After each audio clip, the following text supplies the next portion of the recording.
5 जंगम हिलने डुलने वाले पौधे बनाए। फिर उद्भिज जो जमीन से फूटकर उगते हैं, उगने वाले पौधे बनाए। फिर उन्होंने स्वेदन पसीने से उत्पन्न सृष्टि का निर्माण किया। कुछ जीव ऐसे होते हैं जो पसीने से ही पैदा, जैसे जुए हैं, रीके हैं, ये पसीने से उत्पन्न ही होते हैं। फिर उन्होंने जरायुज अर्थात गर्भ से उत्पन्न सृष्टि का निर्माण किया। इस प्रकार से त्रिगुणमयी सृष्टि, सतगुण, रजोगुण, तमोगुण सब बढ़ दिया इसमें। फिर ब्रह्मा जी ने सबसे पहले ब्रह्मा के मानस पुत्र, ब्रह्मा के पुत्र थे कौन? मन से उत्पन्न किए सनकादिक ऋषि, सनक, सनंदन, सनातन और कुमार, 4 ऋषि उत्पन्न किए। आज्ञा मांगने लगे क्या है, तो उन्होंने कहा सृष्टि बढ़ाओ। ठाकुर जी ने कहा है आबादी बढ़ाओ। तो सनकादिक ऋषियों ने कहा हमें तो आबादी नहीं बढ़ानी, भजन करेंगे, राधे राधे करेंगे, जय श्री कृष्ण करेंगे, नारायण नारायण करेंगे। चले गए सनकादिक ऋषि। तो गोद से नारद जी को उत्पन्न किया। नारद जी से कहा कि सृष्टि को बढ़ाओ, तो नारद जी ने कहा मैं क्यों बढ़ाऊं, मैं तो वैसे ही नारायण नारायण वाली कंपनी का हूं। तो नारद जी ने भी ब्रह्मा जी की आज्ञा नहीं मानी। तो ब्रह्मा की भक्ति तिरछी हुई और भक्ति के मध्य में से एक बूंद गिरी और एक रोता हुआ बालक प्रकट हुआ। तो ब्रह्मा ने कहा तुम रो रहे हो? उसने कहा मेरा नाम तो रुद्र नाम होगा, रो रहे हो तो सृष्टि को बढ़ाओ। अब रोता हुआ कोई सृष्टि बढ़ाएगा क्या? पूरी सृष्टि में भूत प्रेत भर दिए। ब्रह्मा जी ने कहा मुझे ये सृष्टि नहीं चाहिए। तो ब्रह्मा जी ने रुद्र को रोक दिया और ब्रह्मा को हंसी आई, और जैसे ही हंसी आई तो गंधर्व उत्पन्न हो गए। फिर ब्रह्मा जी ने 10 ऋषि उत्पन्न किए, मरीचि, अत्रि, अंगिरा, पुलस्त, पुलह, क्रतु, भृगु, वशिष्ठ, दक्ष और नारद। 10 ऋषि उत्पन्न किए और इनसे कहा सृष्टि बढ़ाओ, तो इन्होंने भी आज्ञा नहीं मानी। जब आज्ञा नहीं मानी तो ब्रह्मा जी को बड़ा दुख हुआ। त्रिउधान शक्ति से विद्याधर पैदा हो गए, छाया से कर्दम ऋषि पैदा हो गए। सुखदेव जी कहते हैं परीक्षित, जब किसी ने भी ब्रह्मा की आज्ञा नहीं मानी तो ब्रह्मा ने एक युग्म जोड़ा उत्पन्न किया, एक पुरुष और एक स्त्री। यहीं से मैथुन सृष्टि का प्रारंभ हो गया। जो पुरुष थे वो स्वयंभू मनु महाराज थे और जो स्त्री थी वो महारानी शतरूपा थी। दोनों हाथ जोड़कर खड़े हो गए, हमें क्या आज्ञा है? तो ब्रह्मा जी ने कहा सृष्टि बढ़ाओ। ठाकुर जी ने कहा है। शंभु मनु ने मुड़कर देखा तो पृथ्वी है ही नहीं, रसातल में छुपाया हिरण्याक्ष। शंभु मनु को बड़ा आश्चर्य, उन्होंने कहा महाराज सृष्टि को बढ़ाएं कहां? जगह भी तो होना चाहिए, क्योंकि पृथ्वी है ही नहीं। पृथ्वी को हिरण्याक्ष नाम का राक्षस रसातल में छुपा किया गया। अब यह शंका होगी कि नहीं होगी? लेकिन जब 1000 राम होते हैं एक दिन में, जिस ब्रह्मा के एक दिन में 1000 कृष्ण होते हैं, तो पृथ्वी भी हो सकता है किसी पैर में या किसी घड़ी में छुप गई हो। कथा आई यहाँ पर, जय और विजय ने एक समय सनकादिक ऋषियों को वैकुंठ में भगवान से मिलने से रोक दिया। तब जय विजय से श्रापित होकर, क्षमा करें, सनकादिक ऋषियों से श्रापित होकर यही जय और विजय राक्षस जाकर बने और कश्यप ऋषि की जो 13 पत्नियां थी, उनमें दिति जो राक्षसों की माता थी, दिति के गर्भ से उत्पन्न हुए। ब्रह्मा जी से वर लिया, बलवान हुए। और जब एक बड़ा सुंदर प्रसंग भाव है यहाँ पर कि मेहनत करोगे तो पैसा तो आएगा या नहीं आएगा? मेहनत करोगे अधिकारी बनोगे, मेहनत करोगे समाज में नाम भी होगा, लेकिन उसका उपयोग कैसे करना है ये तो सदगुरु के माध्यम के बिना हो सकता है। तो हिरण्याक्ष और हिरण्यकशिपु जब बलवान हो गए, ब्रह्मा जी से वरदान ले लिया, तो अब इनके पास अकल तो थी नहीं, श्रापित थे, तो लड़ने वाला ढूंढने लगे, कोई हमें युद्ध करने वाला मिले। तो हिरण्याक्ष ने देखा कोई नहीं है, जीव जंतु भी नहीं है, पृथ्वी गेंद के समान है, तो उसने पृथ्वी को उठाया और सीधा रसातल में जाकर छुपा दिया। आज शंभु मनु पूछने लगे महाराज कहां करें विस्तार, पृथ्वी है ही नहीं है। ब्रह्मा जी ने सोचा कि भगवान के काम में विघ्न हो रहा है, पृथ्वी है नहीं, अब क्या करें? सुखदेव जी कहते हैं परीक्षित, जब काम भगवान का होता है तो मदद भी भगवान करते हैं। करते हैं नहीं करते? नरसिंह जी सुगुना के लिए कितने निर्धन धनवान थे, वैश्य थे, लेकिन सब उनका गरीबों में लुटा दिया, संतों को दे दिया, लेकिन सावलिया सेठ बन के गए या नहीं गए? एक बात और विचार करिए कि हम भगवान को मानते हैं लेकिन विश्वास कम करते हैं। और भगवान कहते हैं कि तुम विश्वास करो और मुझ पे छोड़ दो। और अगर तुम्हें बालक ने बढ़िया पेपर दिया है तो जांचने वाले की कोई ताकत नहीं कि उसको कम नंबर देगा क्या? जो किताब जांचेगा, जो मास्टर होगा, अगर बालक ने बिल्कुल निष्ठा से मेहनत करके पेपर दिया है तो मेरिट में नाम आएगा या नहीं आएगा? अब उसने पेपर ही नहीं दिया, नकल करके बैठा है, नकल में भी सही नहीं किया, तो उसका तो फेल होगा या नहीं होगा? तो यही तो भक्ति का विषय है। जिस प्रकार वो बालक पेपर देकर विश्वास कर लेता है कि मेरा मेरिट में आएगा, क्योंकि मैंने पेपर दिया है। हम भक्ति करते हैं लेकिन ये विश्वास नहीं है कि वो भगवान हमारी मदद करेगा। हमें हमारे ऊपर विश्वास है, और सबसे बड़ी भक्ति का लक्षण यही है कि हम उस पर विश्वास करें। काम भगवान का जब बन जाता है, भगवान का काम बना लेते हैं, तो भगवान अपने काम को बिगड़ने नहीं देते हैं। और यह प्रमाण दिया, फिर ब्रह्मा जी बैठे थे, ठाकुर जी का काम है, अब मैं क्या करूं, कैसे होगा? तो भगवान कहने लगे जब मेरा काम है तो बिगड़ेगा थोड़ी, मेरे काम को मैं बिगड़ने नहीं देता हूं। और ब्रह्मा जी को छींक आई और दाहिनी नाक से वराह भगवान प्रकट हो गए। बोलिए वराह भगवान के। पृथ्वी को लेने रसातल गए वराह। हिरण्याक्ष को नारद जी मिल गए, उन्होंने देखा करे बहुत दिन में कोई मनुष्य मिला है, तो ललकारने लगे कि महाराज हमसे युद्ध करो।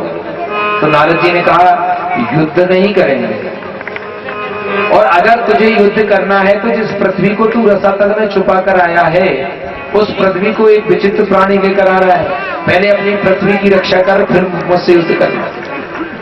हिरण्याक्ष रसातल की ओर दौड़ा। वैसे यहां पर एक भाव बड़ा अच्छा दिया है। हिरण्याक्ष जब नारद जी को मिला, संत की पहचान क्या है कि जो दुष्ट को भी भगवान के पास पहुंचा दे। संत की पहचान तो वही है, और जो भगत को भी जमाने की तरफ पहुंचा दे वो संत हो नहीं सकता। जो भजन कर रहा है उसको भी जगत से जोड़ दे वो भक्त नहीं हो सकता। तो नारद जी जैसे संत को जब हिरण्याक्ष मिला तो नारद जी ने कहा भले आदमी, पहले तो तेरी पृथ्वी की रक्षा कर तू। और नारद जी ने सोचा कि जब भगवान से मिलेगा तो इसका उद्धार तो वैसे ही हो जाएगा, होगा या नहीं होगा? तो नारद जी का मूल भाव ये था कि भगवान से मिलेगा, और जैसे ही भगवान की कृपा होगी तो इसका कल्याण हो जाएगा। तो घरघराता हुआ, चीखता हुआ जैसे ही ये रसातल की ओर दौड़ा, सुखदेव जी कहते हैं परीक्षित रास्ते में ही बराह मिल गए। और जब रास्ते में बराह मिले तो दूर से ही ललकारा इसने कि अरे तू कौन है? बराह भगवान ने देखा कि अच्छा तू आ गया, अब तेरा काम करना है। पृथ्वी को स्थिर किया और बराह से हिरण्याक्ष युद्ध करने लगा। भीषण युद्ध हुआ और उस युद्ध में हिरण्याक्ष का भगवान ने वध कर दिया। पृथ्वी को लेकर आए। हम कहते ना कि पृथ्वी कहां है? शेष जी के माथे पे। वो ठीक है होगी, लेकिन अंतरिक्ष में जो शेष स्थान है, शेष में पृथ्वी को रखा और ब्रह्मा जी से बराह भगवान ने कहा कि अब विस्तार करिए, अब पृथ्वी को बढ़ाओ, क्षमा करें, अब सृष्टि को बढ़ाओ और सृष्टि की रचना करो। सुखदेव जी कहते हैं परीक्षित, जब भगवान ने आज्ञा दे दी और जैसे ही आज्ञा मिली तो ब्रह्मा जी ने शंभु मनु से कहा कि हां अब विस्तार करिए आप। माता पिता की आज्ञा लेकर पुत्र काम करेगा, देर भले ही लगे लेकिन उस काम में असफल नहीं हो सकता। और जो अपने माता पिता का दिल दुखा के काम करेगा, सफलता भले ही मिल जाए, वो सफल भले ही हो जाए। ये व्यासपीठ आपसे कहती है कि जो अपने माता पिता के दिल को दुखाता है, उनको कष्ट पहुंचाता है, वो सफल भले ही हो जाए लेकिन उसके मन को कभी शांति नहीं मिल सकती, उसके हृदय में कभी शांति नहीं आ सकती। तो आज उस जगत पिता ने आज्ञा दी, स्वयंभू मनु ने आज्ञा दी, सृष्टि का विस्तार किया, तो उन्होंने 5 संतानें उत्पन्न की और उन 5 संतानों में भी सुखदेव जी महाराज कहते हैं परीक्षित 3 कन्याएं थीं और 2 पुत्र थे। कन्याओं में आकुति, देवहूति और प्रसूति। पुत्र थे उत्तानपाद और प्रियव्रत। उत्तानपाद यानी जिसका चरित्र महान है वो उत्तानपाद है और जिसका संकल्प अच्छा है वो प्रियव्रत। 3 बेटियां थी। तो सबसे पहले जब 5 संतानें पैदा हुई तो भगवान विचार करने लगे, प्रजा सृजेति भगवान कर्दमो ब्रह्मणोदितः सरस्वत्याम तपस्ते के सहस्त्राणाम क्षमादशः।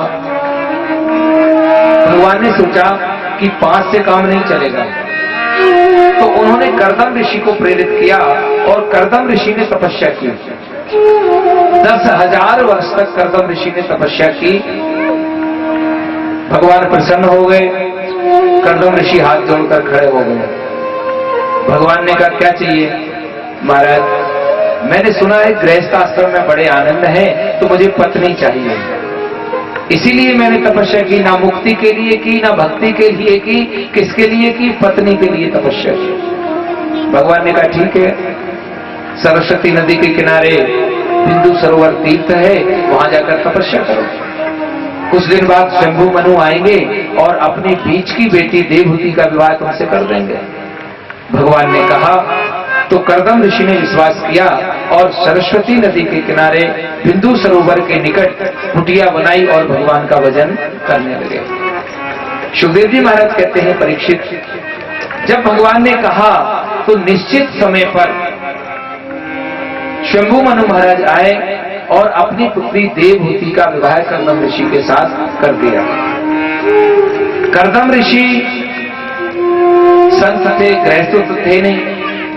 पत्नी आ जाती है तो घर का खर्चा बढ़ता है नहीं बढ़ता, लेकिन विवाह हो गया। संत थे, उन्होंने सोचा हो गया काम। जैसे ही पाणी ग्रहण हुआ, विवाह हुआ और कर्दम ऋषि समाधि में चले गए। 1-2 वर्ष नहीं रहे, पूरे 40 वर्ष तक कर्दम ऋषि समाधि में रहे। सुखदेव जी कहते हैं परीक्षित, 40 वर्ष बाद कर्दम ऋषि की समाधि खुली। देवहूति राजकुमारी थी, 40 वर्ष में सूखकर कांटा हो गई।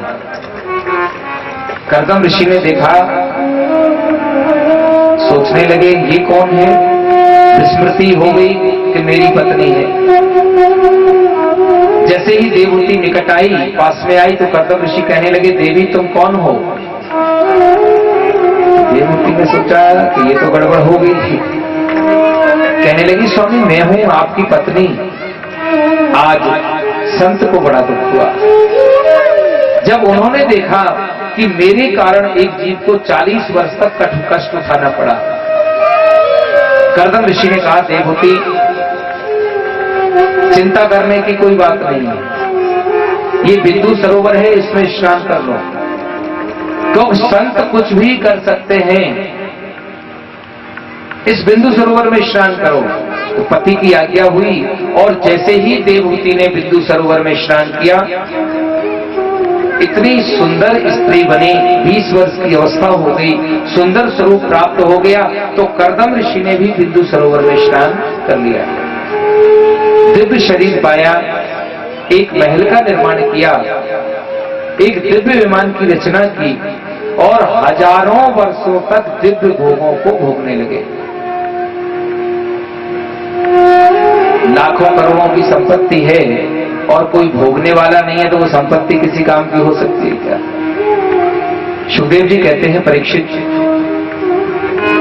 जब हजारों वर्ष तक दिव्य भोगों का भोग करते रहे और घर में संतान पैदा नहीं हुई, तो एक दिन बैठे हुए थे, देवहूति से कहने लगे देवी हमारे संतान नहीं है। देवहूति ने कहा हाँ स्वामी नहीं तो है, तो क्या करें? उन्हीं से मांगे जिसने जगत को दिया है। एक बात विचार करना यहां भाव पर कि हम किससे मांगते हैं? देवता से। बहुत काम का विषय है, जो देता है वो लेता है। उससे मांगो जो कभी लेता नहीं है, केवल देता ही देता है। जिस प्रकार एक पिता अपने पुत्र से कभी मांगता नहीं है, पुत्र को वो देता ही है कि इसके वस्त्र पुराने हो गए, इसको मिठाई चाहिए, इसकी फीस जमा करना है। बदले में पिता ये नहीं चाहता कि भैया तू ब्याज से दे देना। देखा है आपने कभी किसी पिता को अपने पुत्र से ब्याज से पैसा लेते हो? और जो पिता अपने पुत्र से ब्याज से पैसा लेता है वो तो पिता कहलाने का वैसे भी हकदार नहीं है। वो तो अगले जन्म का कोई महाजन और ग्राहक ही होगा। इस जन्म में फंस गया, पिता पुत्र आके बन गया। पिता पुत्र नहीं हो सकता। अगर इस जन्म में भी पिता पुत्र में लेन देन है तो फिर वो अगले जन्म का महाजन और ग्राहक है। पिता कभी अपने पुत्र से मांगता नहीं है। उसी प्रकार से देवता से आप लेते हो तो देवता आपसे भी लेता है। जैसे किसी देवता से आपने अपेक्षा रख ली कि मेरा ये काम हो जाएगा तो मैं ये कर दूंगा, और वो काम हो गया और देवता का काम आपने नहीं किया तो देवता की कृपा से आपको कष्ट होगा या नहीं होगा? क्यों? काम नहीं किया। लेकिन भगवान कहते हैं कि तू अगर मुझसे वादा कर ले और काम भी नहीं करे तो भी मेरी कृपा कटाक्ष तुझ पर बनी रहेगी, मेरी कृपा तुझ पर रहेगी, मेरी कृपा से विमुख नहीं होगा। तो कर्दम ऋषि ने देवहूति से कहा गुणी से मांगते हैं। कितना बढ़िया सूत्र दिया यहां कि अगर कोई भी अनुष्ठान करो तो अकेले मत करो, जिसको अपनी पत्नी बनाया है उसको भी साथ में रखो। कर्दम ऋषि और देवहूति दोनों पति पत्नी ने भगवान नारायण की तपस्या की और 1000 वर्ष तक 10,000 वर्ष तक तपस्या की। सुखदेव जी कहते हैं परीक्षित जब तपस्या पूरी हो गई और श्रम को देखा तो भगवान प्रकट हो गए, और जैसे ही पति पत्नी ने देखा तो हाथ जोड़कर स्तुति करने लगे। जुष्टिवताध्याखल सत्वराशहि, जुष्टिवताध्याखिल सत्वराशहि, संसिद्ध्यमक्षणो स्वव दर्शनान्नः, यद्दर्शनम् जन्म विरीड्यः सद्भिराशासते योगिनो रूढ़ योगः। भगवान की स्तुति की। भगवान ने देखा क्या चाहिए? प्रभु संतान नहीं है। तो भगवान हंसने लगे कि अच्छा संतान चाहिए, तो संतान में क्या चाहिए? तो दोनों ने एक साथ कहा प्रभु पुत्र तो चाहिए, लेकिन पुत्र आपके जैसा चाहिए। और वैसे भी इस जगत में कोई भी माँ बाप ऐसे नहीं है जो अपने घर में कंस पैदा करना चाहे। करेंगे क्या? जितने भी माता पिता हैं वो यही चाहते हैं कि हमारे घर में राम कृष्ण पैदा हो, लेकिन संस्कार नहीं होते तो वो खरदूषण बन जाते हैं, कंस बन जाते हैं। संस्कार के कारण ये। तो कर्दम ऋषि और देवहूति दोनों कहने लगे कि प्रभु आपके जैसा पुत्र चाहिए। भगवान ने कहा मेरे जैसा तो दूसरा है नहीं। तुमने मेरी तपस्या की, शरीर को इतना कष्ट दिया, इसलिए मैं ही तुम्हारे घर में पुत्र बनकर आऊंगा। अब भगवान कहते हैं कि तुमने मेरी तपस्या की और मैं ही तुम्हारे घर में पुत्र बनकर आऊंगा, लेकिन मैं अब मेरे तरीके से आऊंगा, तुम्हारे तरीके से नहीं आऊंगा। और भगवान का तरीका देखिए कितना सुंदर है कि कर्दम ऋषि के यहाँ सबसे पहले 9 कन्याएं उत्पन्न हुई। वैसे आपसे एक निवेदन है इस सत्संग के माध्यम से, आज घर में अगर कन्या पैदा हो तो हम माथा ठोकने लग जाते हैं, और बेटा पैदा होता है तो क्या कहते हैं सवा धरती ऊंची हो गई, और बड़ा होकर भले को कुकर्म करे। एक बात विचार करिए बंधुओं, वास्तव में जो बेटी माता पिता को दे सकती है, एक बार बेटा नहीं दे सकता। बेटी परिवार का नाम करती है या नहीं करती? तो कर्दम सबसे पहले सृष्टि की जब रचना हुई और कर्दम ऋषि क्षमा करें शंभु मनु को आज्ञा दी तो भी 3 कन्याएं हुई, आकृति, देवहूति और प्रसूति। और यहाँ दोबारा जब सृष्टि का विस्तार होने जा रहा है, स्वयं भगवान आ रहे हैं कर्दम ऋषि देवहूति के यहाँ, लेकिन सबसे पहले 9 कन्या उत्पन्न की। उन 9 कन्याओं में सबसे बड़ी कन्या का नाम था कलावती। कलावती का मतलब क्या होता है पता है? माता बहनों, एक बात ध्यान रखना, कथा के साथ कुछ जीवन भी होना चाहिए। बेटी आपके घर में है, उस बेटी से कहना कि ससुराल में जाकर जो हम माता पिता हैं, यही माता पिता का भाव सास ससुर से रखना। हमारा दुर्भाग्य ये है कि बेटी जब ससुराल जाती है तो बहू बन जाती है, और मायके में आती है तो बेटी बन जाती है। और ये विघटन होने के कारण ही परिवार में गड़बड़ होती है, नहीं होती। कलावती का मतलब ये हुआ कि जो माता पिता के नाम को भी रोशन करे, और जिस घर में बहू बनकर जाए उस घर को भी रोशन करे, उसका नाम कलावती होता है। अब नाम कलावती शूर्पणखा बन के जाए तो कैसे काम चलेगा? फिर तो गड़बड़ होगी या नहीं होगी? तो सबसे बड़ी बेटी थी कलावती। दूसरे नंबर की बेटी थी अनुसुईया। अनुसुईया का मतलब है जो किसी से ईर्ष्या नहीं करे और अपने आप को कभी हीन नहीं समझे।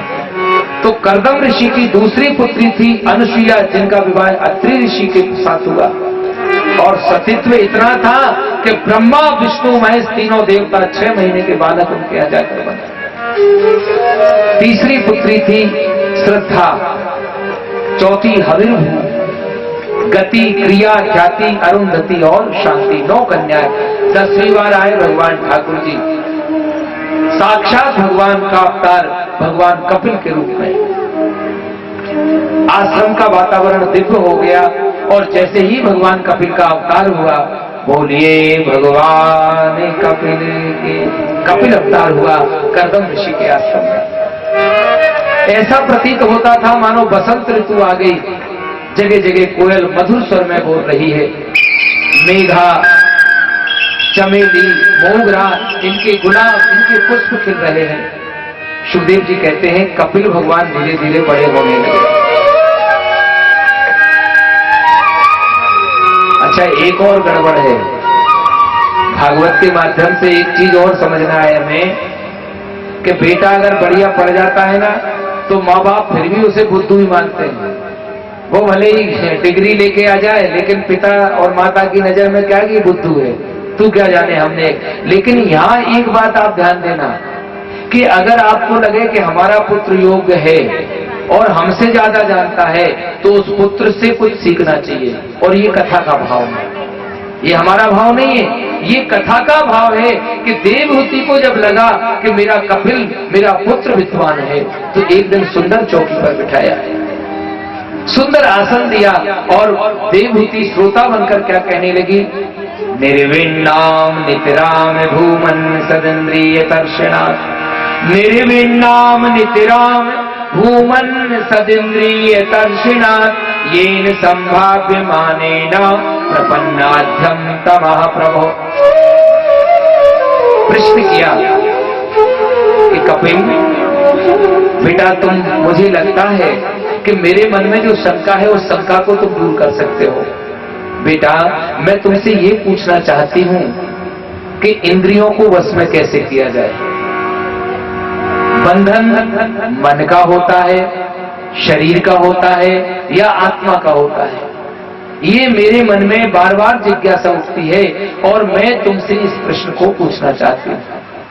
तो भगवान कपिल ने कहा कि मां, जब तुमने मुझ पर विश्वास किया है तो मैं तुमसे एक ही बात कहता हूं, और वो बात क्या है? प्रसंग माजिरम पाश्मात् मनः कवयो विदुः, प्रसंग माजिरम पाश्मात् मनः कवयो विदुः, सा एव साधु सुकृतो मोक्ष द्वारमपावृतम्। मां, विवेकी जन और संत जो इस जगत में बंधन का मूल कारण है, केवल संग को ही दोष देते हैं, क्योंकि संग अगर अच्छा है तो जीवन सुधर जाता है, और संग अगर अच्छा नहीं है तो जीवन का नाश हो जाता है। एक बार उज्जैन के राजा महाराज विक्रमादित्य जंगल में शिकार खेलने गए तो शिकार तो मिला नहीं और शिकार खेलते खेलते जंगल में दूर तक निकल गए। अचानक उन्हें बड़े जोर से प्यास लगी और दूर एक कुछ झोपड़ियां बनी हुई महाराज विक्रमादित्य को दिखाई दी, कुछ मकान बने हुए थे। तो महाराज विक्रमादित्य ने सोचा कि वहां जल की व्यवस्था हो जाएगी और महाराज विक्रमादित्य उन मकानों के पास पहुंच गए। लेकिन जैसे ही उन मकानों के पास पहुंचे, उस गांव में पहुंचे, तो मनुष्य तो कोई भी नहीं था। एक वृक्ष के नीचे बैठे तो वृक्ष पर एक तोता बैठा था और वो तोता जोर जोर से चिल्लाने लगा, अरे पकड़ो पकड़ो, मारो मारो, बड़ा मालदार आदमी है, इसने तो आभूषण भी पहन रखे हैं, इसके तो वस्त्र भी अच्छे हैं, अरे कहां मर गए सारे के सारे, दौड़ कर आओ, इसको मारो, देखो इसका घोड़ा भी बढ़िया है। तो महाराज विक्रमादित्य ने सोचा कि जहां पक्षी भी अशुभ वाणी बोल रहा हो, इसका अर्थ यह है कि ये स्थान शुद्ध नहीं है, ये स्थान श्रेष्ठ नहीं है। तो महाराज विक्रमादित्य ने तत्काल अपने घोड़े को तैयार किया, घोड़े पर बैठे और थोड़ा ही आगे गए, एक आध कोस आगे गए होंगे कि संतों का आश्रम दिखाई दिया। महाराज विक्रमादित्य संतों के आश्रम में पहुंचे तो संत तो कोई था नहीं, एक तोता बैठा हुआ था।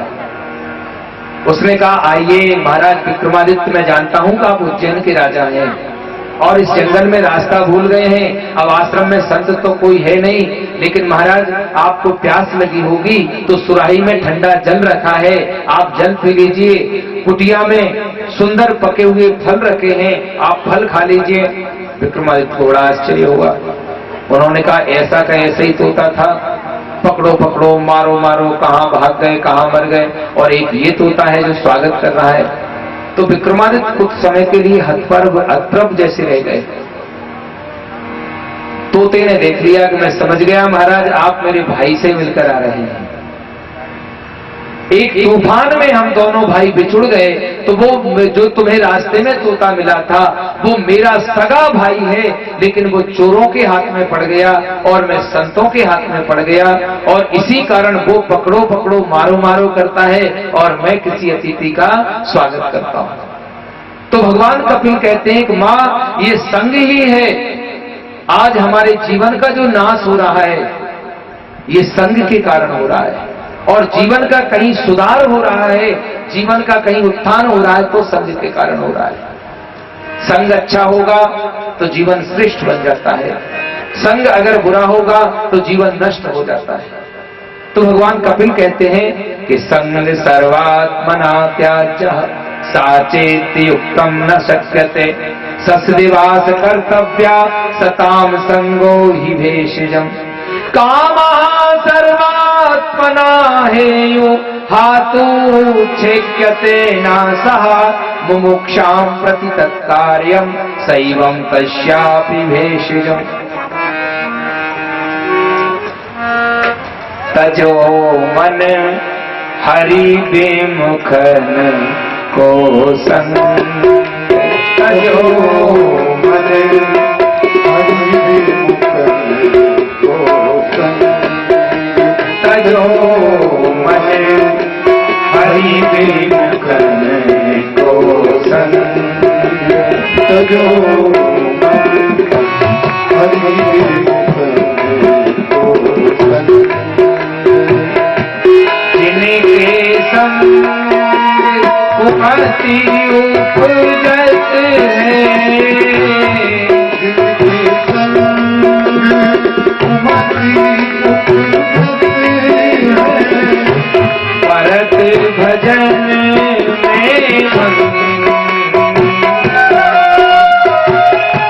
परत भजन में तजो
भोजन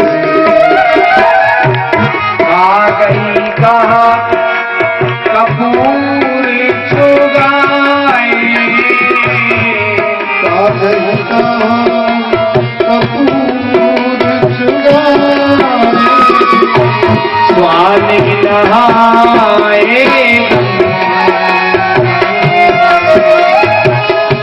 स्वामी नहाए तजो मन हरि दिन घन को संग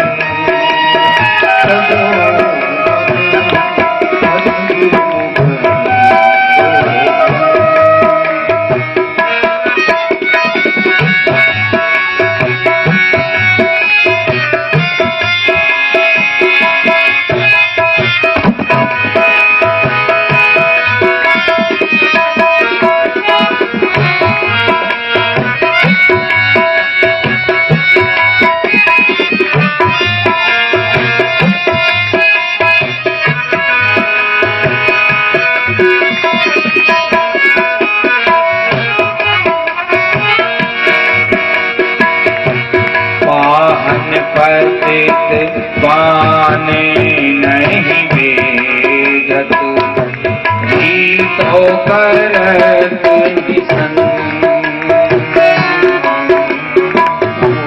पावन पतित पावन नहीं वेदत गीतो करत विसन, सूरदास काली कामर दास काली कामर चढ़े ना तू जोर, चढ़े ना तू जोर तजो हरि देव को संग तजो हरि देव को तजो हरि देव को संग तजो हरि देव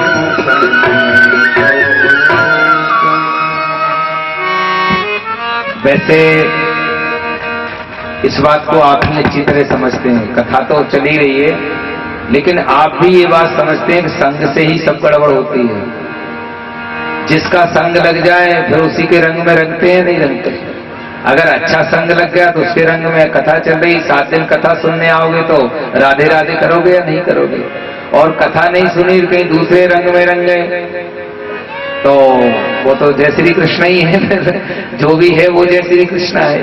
तो भगवान कपिल ने सबसे बढ़िया बात कही, आप विचार करिए कि संग सर्वात्मना त्याज्य साचेत युक्तम न शक्यते सस्निवास कर्तव्या संगो हि भेषजम कामा सर्वात्मना हेतो चेक्यते नासा मुमुक्षाम प्रति तत्कार्य सैव तस्यापि भेषजम। और एक बात और बताई, संग के अलावा एक बढ़िया बात कही उन्होंने। एक बार क्या हुआ, जगत गुरु महाप्रभु वल्लभाचार्य जी, वैष्णव का मतलब क्या होता है, जो सत्संग करे। वैष्णव की पहचान है तो महाप्रभु वल्लभाचार्य जी महाराज सत्संग करते थे।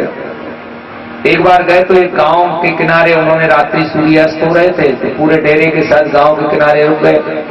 तो चेले से कहा, भैया ला किसी भक्त को सत्संग करेंगे। क्यों, भगवान के भक्त को जब तक सत्संग नहीं करता तब तक चैन नहीं पड़ता है। अब वो चेला गया, पूरे गांव में एक व्यक्ति मिला, महाप्रभु जी के पास आया। तो महाप्रभु जी ने कहा, तुम वैष्णव हो? उसने कहा, हाँ गुरु जी मैं वैष्णव हूं। तो उन्हें बड़ा आश्चर्य हुआ।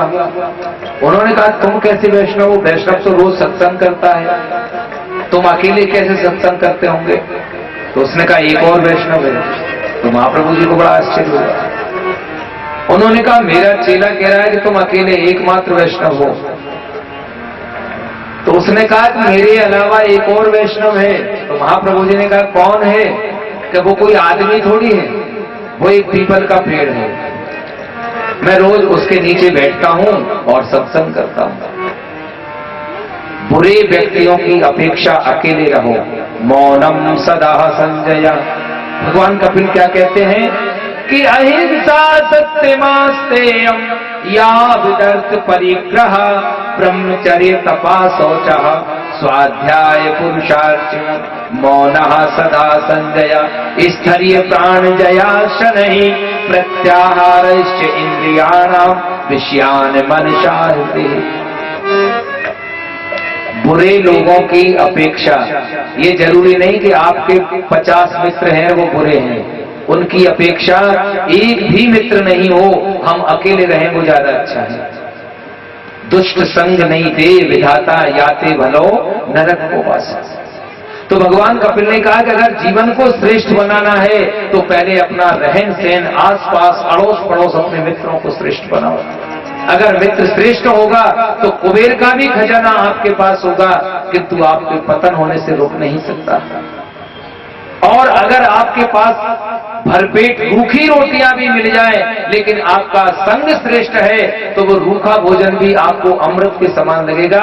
और इसीलिए भगवान ने सब्जी के घर में जूठे बेर खाए, इसीलिए भगवान ने विदुर के यहाँ केले के छिलके खाए, क्योंकि उनका संग गलत नहीं था। विदुर जी मंत्री थे दुर्योधन के, लेकिन जब दुर्योधन नहीं माना तो त्याग कर दिया। हम त्याग नहीं करते, त्यागी दिखते हैं, बनना चाहते हैं, लेकिन जब कहते हैं ना वो दिन भर तो रावण रहा और जब नकली हनुमान जी की गदा पड़ी तो हलवाई हो गया वापस। तो ये भाव हमारा रहता है कि हम दिखने में तो त्यागी न जाने क्या क्या दिखते हैं, लग जब जरूरत पड़ती है तो हलवाई से ज्यादा कुछ भी नहीं बन पाते हम, वहीं हलवाई के स्टेज पे आ जाते हैं। भगवान कपिल कहते हैं कि मां अगर योग के द्वारा भी जीवन को श्रेष्ठ किया जाता है, यम नियम आसन प्राणायाम प्रत्याहार धारणा ध्यान और समाधि, ये अष्टांग योग है। और इस योग से भी हम भगवान को, इसमें एक 5वीं क्लास बड़ी अच्छी है, यम नियम आसन प्राणायाम प्रत्याहार। तो ये 5वें स्थान पर जो प्रत्याहार है ये सबसे बड़ी चीज है।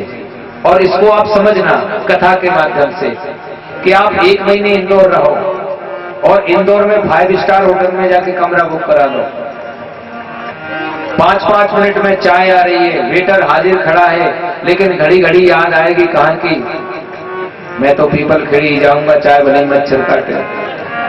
आती है या नहीं आती घर की याद? आपको बाहर का कितना भी सुख साधन मिल जाए लेकिन मन नहीं लगता, आपको घर की याद आती है, लेकिन कभी आपको इस घर की याद आई कि मैं मनुष्य हूं? कभी आपने विचार किया कि मैं मनुष्य क्यों बना? उस परमात्मा ने मुझे शरीर क्यों दिया? क्या दूसरों की निंदा करने के लिए? क्या दूसरों को गालियां देने के लिए? क्या छल कपट करने के लिए? प्रत्याहार का अर्थ है वापस पलटना। हम पड़ोसी की तरफ तो ऐसा देखते हैं क्या हो रहा है, कभी अपनी तरफ देखा क्या हो रहा है? बुरा जो देखन में चला बुरा न मिलिया तो, जो दिल खोजा आपना मुझसे बुरा न तो। मन की तरंग मार लो, मन की तरंग मार लो, बस हो गया भजन। सभी बोलिए, हो गया भजन। मन की तरंग मार लो, हो गया भजन। मन की तरंग मार लो, बस हो गया भजन। मन की तरंग मार लो, बस हो गया भजन। आदत बुरी सुधार लो, आदत बुरी सुधार लो, बस हो गया भजन। आदत बुरी सुधार लो, हो गया भजन। मन की तरंग मार लो।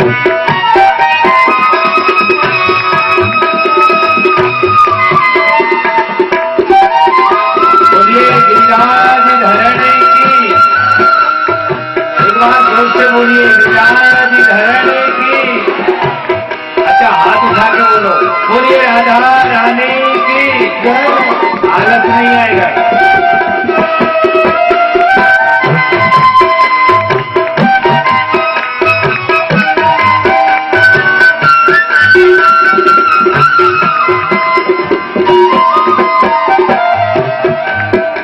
आए हो तुम कहाँ से और जा रहे किधर?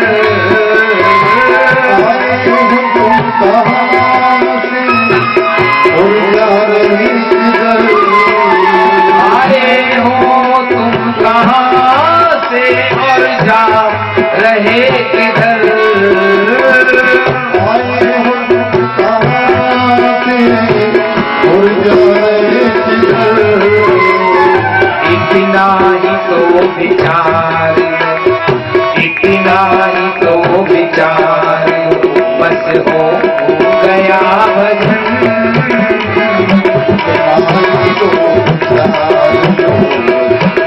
हो गया भजन। मन की तरंग मार लो, बस हो गया भजन। मन की तरंग मार लो, हो गया भजन। आदत बुरी सुधार लो, आदत बुरी सुधार लो, हो गया भजन। आदत बुरी सुधार लो, हो गया भजन।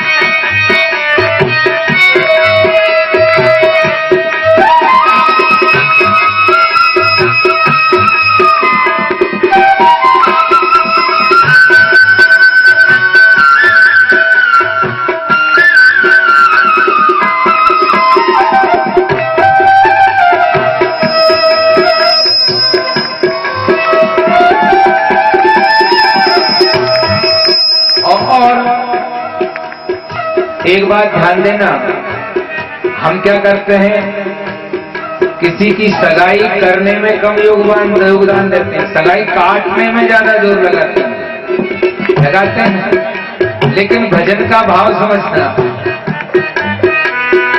नेकी सभी के साथ में बन जाए सो करो, सभी के साथ में बन जाए सो करो। नेकी सभी के साथ में बन जाए सो करो, सभी के साथ में बन जाए सो करो। मत बदी का भार लो, मत बदी का भार लो, बस हो गया भजन। मत बदी का भार लो, हो गया भजन। मन की तरंग मार लो, बस हो गया भजन। मन की तरंग मार लो, बस हो गया भजन। आदत बुरी सुधार लो, आदत बुरी सुधार लो, बस हो गया भजन। आदत बुरी सुधार लो, हो गया भजन।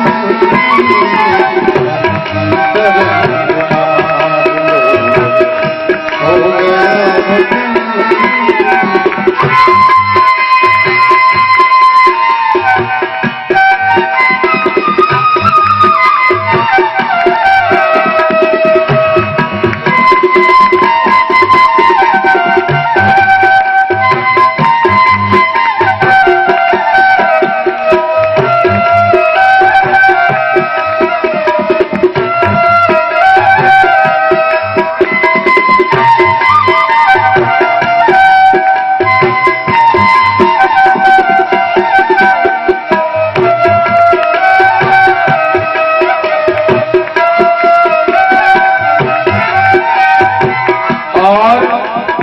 सबसे अंत में और सबसे महत्वपूर्ण भजन, कोई तुम्हें बुरा कहे उसे सुन क्षमा करो, कोई तुम्हें बुरा कहे उसे सुन क्षमा करो, कोई तुम्हें बुरा कहे उसे सुन क्षमा करो, कोई तुम्हें बुरा कहे उसे सुन क्षमा करो, वाणी के स्वर संभाल लो, वाणी के स्वर संभाल लो, बस हो गया भजन, स्वर संभाल लो, बस हो गया मन की तरंग मार लो, बस हो गया भजन,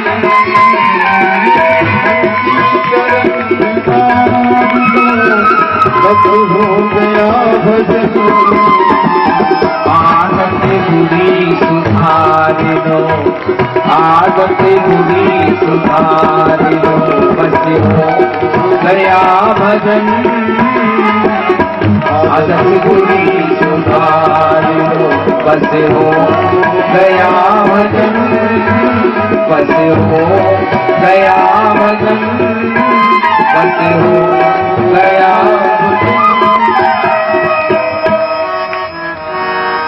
अब भजन भी करें और आदत जाएं वहीं पड़े रहें तो भजन से क्या काम, गड़बड़ है या नहीं है?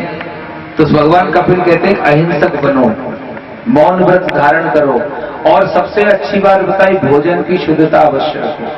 भोजन की शुद्धता कैसी कि घर में हम भोजन बनाते हैं और बिना भोग लगाए भोजन खाओगे तो गड़बड़ होगी या नहीं होगी?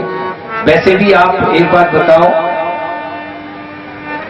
हम सब किसान हैं और सभी के गाय भैंसे हैं, है या नहीं? लेकिन जब हम भैंस को चारा डालते हैं तो किसी ने देखा है कि भैंस ने भोग लगा के चारा खाया है? कोई गाय भोग लगाती है क्या? ये गाय भोग लगा रही है। जानवर कभी भोग लगाकर भोजन नहीं करता, और जो मनुष्य भोजन भोग लगाकर नहीं करता उस जानवर में और उस मनुष्य में कोई भी अंतर नहीं होता है। ये आप विचार कर लेना। भगवान कपिल कहते हैं जो मनुष्य भोग लगाकर भोजन नहीं करे वो केवल पशु तुल्य माना जाता है, केवल पशु के समान है। भोजन जब शुद्ध होगा आप भोग लगाओगे, भोजन प्रसाद बनेगा, और जब आप प्रतिदिन प्रसाद लोगे तभी समाज के कल्याण का भाव, अंदर से बाहर से नहीं। बाहर से प्रेस के कपड़े पहनो लेकिन अंदर से बीमारी है तो वो कपड़े किसी काम के हैं क्या?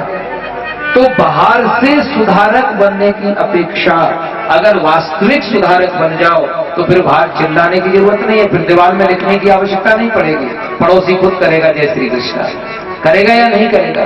जब आप घर से निकलोगे करोगे जय श्री कृष्णा तो पड़ोसी अपने आप जय श्री कृष्णा करेगा। तो भगवान कपिल ने अपनी मां को शांत यानी विवेक, जो प्रकृति में 24 तत्व है, इनका उपदेश दिया और बाकी शंका का समाधान दूर हुआ। तो भगवान कपिल ने गंगा सागर जाकर अपना आश्रम बनाया। गंगा सागर में राजा सगर के 60,000 पुत्र इन्हीं की दृष्टि पड़ते ही जलकर भस्म हो गए थे। सुखदेव जी महाराज कहते हैं परीक्षित, इस प्रकार से भगवान कपिल ने उपदेश दिया, लेकिन मनोस्तु शत्रुपायाम त्रिष्ट कन्यास्य जज्ञरे आकुतिर देवहूति प्रसूतिर्ति विश्रुता। 3 पुत्रियां थी मनु के, शंभु मनु के। आकुति का विवाह रुचि प्रजापति के साथ किया, 2 संतानें उत्पन्न हुई, युग में जोड़ा यज्ञ और दक्षिणा। देवहूति की कथा आपने सुन ली। सबसे छोटी पुत्री थी प्रसूति। 2 दक्ष हैं श्रीमद् भागवत में, एक दक्ष है प्रचेताओं के पुत्र और एक दक्ष है ब्रह्मा जी के मानस पुत्र। तो जो ये सबसे छोटी पुत्री थी शंभु मनु की, प्रसूति का विवाह दक्ष प्रजापति के साथ किया। दक्ष प्रजापति के 16 कन्याएं थी और उन 16 कन्याओं में ही सती मैया थी। सती का विवाह किसके साथ हुआ? भगवान शंकर के साथ। अब भगवान शंकर कौन है? परम वैष्णव, सबसे बढ़िया वक्ता और सबसे बढ़िया श्रोता। ध्यान देना है इस प्रसंग पर। यानी वैष्णव की पहचान ये है कि श्रोता मिल जाए तो कथा कहने लगे और वक्ता मिल जाए तो कथा सुनने लगे। ये वैष्णव की सबसे बड़ी पहचान है। अब कथा ही कथा कहे, सुने बिल्कुल भी नहीं, वो काहे का वैष्णव? भगवान शंकर कथा कहते भी हैं और भगवान शंकर कथा सुनते भी हैं, इसलिए भगवान शंकर को परम वैष्णव कहा। तो जब सती के साथ उनका विवाह हुआ और सती उनकी पत्नी बनकर कैलाश पर आई, तो एक दिन भगवान शंकर के मन में विचार आया कि सती, बहुत दिन हो गए कथा नहीं सुनी। तो सती ने कहा, स्वामी तुम्ही तो कितनी बढ़िया कथा कहते हो, मैं हूं ना श्रोता। तो भगवान शंकर ने कहा, तुम श्रोता तो हो, लेकिन मैं भी सोच रहा हूं कि श्रोता बन जाऊं। एक बात ध्यान रखना, अगर श्रोता बनना आ गया नहीं तो फिर वक्ता बनने में समय नहीं लगेगा, और वक्ता ही बने रहे तो फिर ना वक्ता रहे ना श्रोता रहे। कहते ना, धोबी का कुत्ता ना इधर का ना उधर का। श्रोता बनना सीखो, और जब श्रोता बन जाओगे तो वो परमात्मा अवश्य कृपा करेगा। और यही भगवान शंकर का चरित्र है। आजकल क्या होता है, ज्यादातर आपको वक्ता मिले, पर उपदेश को चल बहु तेरे जे आचरण नरना। रावण ने कहा ना, सुलोचना से ही नासवान शरीर है, ये है वो है। तुलसीदास जी ने लिख दिया कि भले आदमी दूसरे की पत्नी का हरण करके घर में बिठा रखा है, नासवान शरीर का उपदेश दे रहा है। तो ऐसा उपदेशक मिल जाएगा, पर उपदेश कुशल बहु तेरे जे आचरण नर ना घने रहे। उपदेश देना कोई बड़ी बात थोड़ी है। उपदेश तो आप बढ़िया किताबें पढ़ लो, हमसे बढ़िया उपदेश आप शुरू कर दोगे, लेकिन धर्मो धार्यति इति पूजा। तो भगवान शंकर जो हैं इसलिए वैष्णव हैं कि उनसे बढ़िया श्रोता भी कोई दूसरा नहीं है। वो जितने अच्छे वक्ता हैं उतने ही अच्छे श्रोता हैं भगवान शंकर। तो सती को साथ में लिया और गए। एक बार त्रेतायुगमाई शंभु गए कहां? अगस्त ऋषि के पास गए। कुंभज ऋषि पाई, कथा सुनी। दो थे श्रोता, लेकिन कथा एक नहीं सुनी। और इसका प्रमाण कब मिला? जब वापस लौटे तब। त्रेता युग चल रहा था, सीता जी का हरण हो गया। राम जी विलाप कर रहे थे दंडकारण्य वन में, वृक्षों से, पत्तों से, पशुओं से पूछ रहे थे सीता को देखा है। तो भोलेनाथ मुड़ मुड़ कर प्रणाम कर रहे थे, जय हो नौटंकीबाज। कथा सुनी तुम्हारी, इतना बढ़िया नौटंकी तो एक मनुष्य भी नहीं कर सकता जो नौटंकी तुम कर रहे हो। तो मुड़ मुड़ के कर रहे थे, जय हो प्रभु आपकी जय हो। तो सती को बड़ा आश्चर्य हुआ। सती ने कहा, कौन है? तो भगवान शंकर ने कहा, इनकी तो कथा सुनी है। सती ने कहा, सत्यानाश कर दिया, जो रो रहा है इसकी कथा सुनी। इससे तो बढ़िया कैलाश पर तुम कथा कहते मैं सुनती। इस रोने वाले की कथा सुनने गए और इतने साल तक सुनी। स्वामी क्या तुम्हारा दिमाग खराब हो गया? तो भोलेनाथ ने कहा, देवी शंका मत करो, सब गड़बड़ हो जाएगी, उल्टा पुल्टा हो जाएगा, ठाकुर जी पर शंका नहीं करते। तो सती ने कहा, नहीं मैं तो परीक्षा लूंगी। भोलेनाथ ने कहा, माथा खराब हो गया, तुम्हारा सिर खराब हो गया। अगर कोई पुत्र कहे कि मैं मम्मी पापा की परीक्षा लूंगा, तो काय की परीक्षा लोगे? जिस पिता ने कमा कमा के तुझे पढ़ा किया है, जिस माता ने तुझे 9 महीने कोख में रखा है, तू कहेगा परीक्षा लूंगा? बड़ा परीक्षावाद मास्टर आ गया, परीक्षा लेने वाला। तो भगवान शंकर समझाने लगे सती को कि देवी परीक्षा मत लो। लेकिन दक्ष की पुत्री थी चतुर की, दक्ष यानी चतुर। अब दक्ष की पुत्री माने क्यों? कहने लगी, नहीं स्वामी मैं तो परीक्षा लूंगी। तो भोलेनाथ ने कहा, ले ले। भगवान ने कहा, जाओ लेके आओ। एक बरगद के वृक्ष के नीचे बैठ गए। अब सती विचार करने लगी, परीक्षा तो लेना है, लेकिन क्या बनाऊं? अरे एक पत्नी के लिए रो रहे हैं ना, तो मैं सीता जी बन के बैठ जाती हूँ, चोरी पकड़ी हो जाएगी। तो सती ने सीता जी का रूप बनाया और जिधर से राम लक्ष्मण आ रहे थे उधर ही बैठ गई रास्ते में। दूर से ही देख लिया भगवान श्री रामचंद्र ने। लक्ष्मण जी की तरफ देखा, शेष महाराज पृथ्वी माते पे धरी तुम्हारे पे, अभी लक्ष्मण के रूप में मेरे साथ में हो, लेकिन देखो तो सही है सामने कौन सी लीला हो रही है। तो लक्ष्मण जी ने कहा, प्रभु मुझे तो शिव जी के गले में ही पड़ा रहने दो, इस प्रपंच में क्यों बांटते हो? आप जानो बड़े बड़ों की लड़ाई, मैं तो वैसे ही दास हूँ, सेवक हूँ, मुझे क्यों इस झगड़े में डाल रहे हो?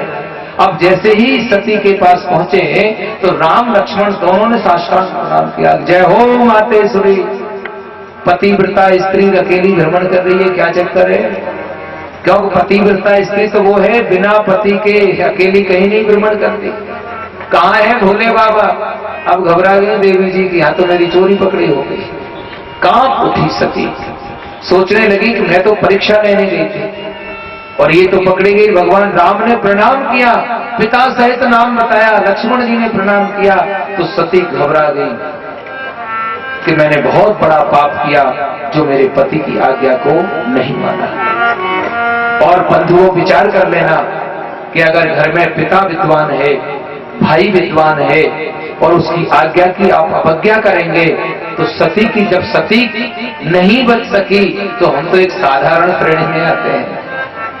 अगर कोई समझदार है हमारे घर में और आज भोलेनाथ ने कहा सती ने आज्ञा नहीं मानी, पति की आज्ञा का उल्लंघन किया, भगवान राम का जब प्रभाव देखा चारों तरफ, कहीं राम सीता लक्ष्मण, कहीं राम लक्ष्मण, तो घबरा गई, नेत्र बंद किए और भगवान राम ने अपनी वैष्णवी माया को वापस बुला लिया। परीक्षित सुखदेव जी महाराज कहते हैं कि घबराती हुई, सहमती हुई सती भोलेनाथ के पास पहुंची। अच्छा, हमारे घर में लड़ाई क्यों होती है? हम एक गलती को छुपाने का प्रयास करते हैं, हर घर की विडंबना है। और एक गलती अगर छुपाएंगे तो छुपाना बार बार पड़ेगा या नहीं पड़ेगा? सती से अपराध हो गया। अगर भगवान शंकर से कह देती कि ये गत हुई है तो भगवान शंकर को सूली पे तो चढ़ा नहीं देते। लेकिन भगवान शंकर ने जब पूछा कि परीक्षा ली, नहीं स्वामी, तुम्हारी तारीफ भी करे जय श्री कृष्ण कर ली दूर से। भोलेनाथ तो समझ गए, जो समाधि में गए, देखा बड़ा दुख हुआ भगवान शंकर को। सती, तुम सीता बन गई और सीता मेरी मां है, इसलिए मैं तुम्हें पत्नी के रूप में स्वीकार नहीं कर सकता। इतना दुख हुआ भगवान शंकर को, कैलाश पर्वत पर गए और 87,000 वर्ष तक समाधि में चले गए।